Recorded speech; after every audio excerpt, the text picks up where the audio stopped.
Think about the moment you were born. You didn't choose it. The year, the place, the body, none of it was up to you. You just arrived. And the world you arrived into decided almost everything about your life before you took your first breath. Now here's the question most people never ask. What if you had been born at the wrong time? Not just a bad decade, not just a rough era. What if there was a specific window in human history so catastrophically terrible that being born into it meant you were almost certainly going to suffer in ways that have no modern equivalent? Because there was. And the answer is not what you'd expect. Most people, when they imagine the worst time to be alive, picture the obvious candidates. The Black Death, the World Wars, the famines, the genocides, and those were horrific, genuinely.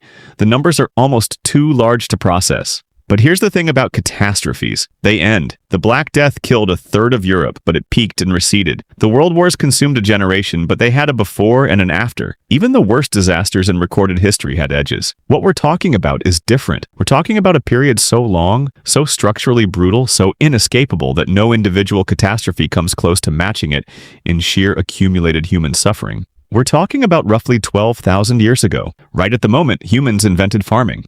For 300,000 years before that, your ancestors were hunter-gatherers. And before you picture them as cold, starving, and miserable, stop, because the evidence says something completely different. Skeletal remains from pre-agricultural humans consistently show one thing that shocks researchers every time they look at them. These people were healthy, tall, strong, well-nourished. Their bones show low rates of infection. Their teeth, with rare exceptions, are remarkably intact. Studies of their activity patterns suggest variety, walking, climbing, carrying, but not repetitive strain. Not the grinding, joint-destroying labor that came later. Anthropologist Marshall Salins called hunter-gatherers the original affluent society, not because they had wealth in any modern sense, but because their needs were met. They worked on average 3 to 5 hours a day to sustain themselves. The rest was rest, social time, stories, sleep. They had something almost no human since has had. Enough. Then farming happened, and everything broke. The transition from foraging to agriculture is, in the fossil record, one of the most visible catastrophes in human biology. You can literally see it in the bones. Average height dropped, in some populations by 3 to 4 inches, almost immediately. That's not a small shift. That's your body telling you it's no longer getting what it needs. Dental cavities exploded. Hunter-gatherers had almost none.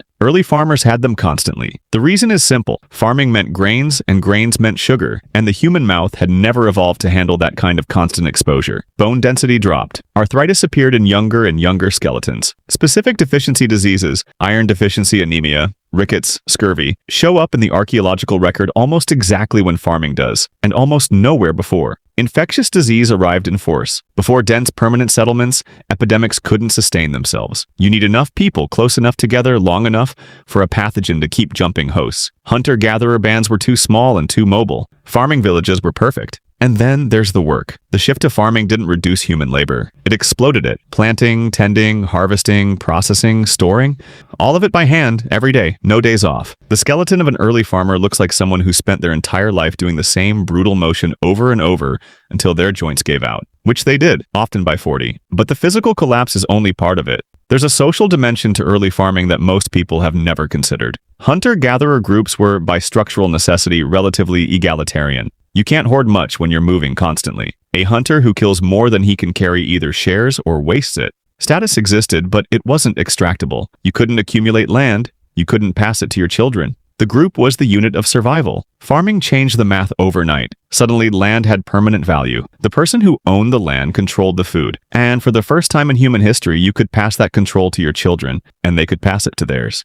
Hierarchy crystallized. Not slowly enough fast. Within a few generations of settled agriculture, you start seeing it in the archaeological record. Burial sites where one person is surrounded by goods, and the rest have almost nothing. Skeletal evidence of people who ate well next to people whose bones show chronic malnutrition. Villages with obvious storage structures that someone controlled. Slavery almost certainly emerged from agriculture. You need labor to farm at scale, and once you have something worth defending, you need the concept of ownership enforced by violence. All of this happened in what amounts to a geological eye blink. There's a darker layer still. The first farmers didn't know they were making a trap. This is the part that's almost impossible to wrap your mind around. The people living through this transition weren't making a calculated choice between two clear options. They were responding to pressures, population growth, climate shifts, the depletion of local game, that made farming seem like the obvious next move. They couldn't see the centuries ahead. They didn't know that the good harvest would be followed by catastrophic crop failures. that diseases would sweep through their villages and kill half the children before age 5, that the work would compound, generation after generation, as populations grew and land became more contested. They were adapting, the way humans always adapt, one small decision at a time, and each small decision made the next one harder to undo. By the time the real cost became clear, there were too many people to feed any other way. The trap had closed. There was no going back. Now let's talk about what it actually felt like to live in the centuries right after this shift. Because the statistics are one thing, the daily reality is another. You wake up before sunrise. You work. Your back already hurts. It's hurt since you were a teenager. Your teeth hurt too, but there's nothing to be done about that. You eat mostly the same thing every day. Grain, boiled grain, dried grain, ground grain. Occasionally something else if the hunt went well or the season is right. Your children, if they survive infancy, which is not guaranteed, will grow up to do exactly what you do. There is no alternative. The land is the land. You're shorter than your great-great-grandparents were. You don't know that, but it's true. Your body has been quietly compromised by a diet narrower than anything your species ate for the previous 290,000 years. You've watched your village lose people to illness in waves. Last winter, the winter before that, children, mostly. You've stopped naming them as early as some of your neighbors have. An emotional adaptation to the arithmetic of survival. Your joints will give out before you're 50. And here's the part that makes this the worst time rather than just a bad time. You have no framework to understand any of it. The people who came before you had it better, but that knowledge is gone. There's no written record. No one alive remembers the old way in any recoverable detail. The shift has been happening across multiple generations. You were born into this. It's simply what life is. You don't know you're suffering more than your species ever has. You just know you're suffering. Researchers who study this period have a phrase for it, the Neolithic Decline, and it lasted in varying degrees for thousands of years. The improvements came eventually. Gradually, over millennia, humans developed better farming techniques, more varied crops. Disease resistance built up in populations. Cities emerged. Writing, medicine. The accumulated technology that eventually bent the trajectory back towards something resembling the health and life expectancy of the people who came before agriculture.